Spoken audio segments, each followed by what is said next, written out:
جرب بوري. هذه كلها مركبين على رجل اليسار. يفيد من هذه التركيب رجل اليسار في يد اليسار، الإصبع الوسطي. زين. تركيب إبرة الصينية هكذا. بعد ما اختار النقاط. زين. صور ابو ناجي بعد صور. الله يرضى عليك. الله يخليك لابوك يا حسين.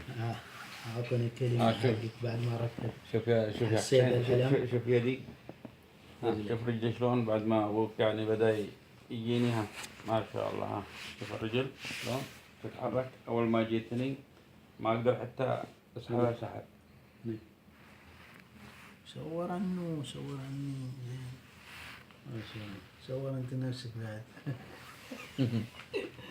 يعطيك العافية. الله يعافيك. الله يعافيك ان شاء الله. ان شاء الله يكون علاجي على يدي ان شاء الله.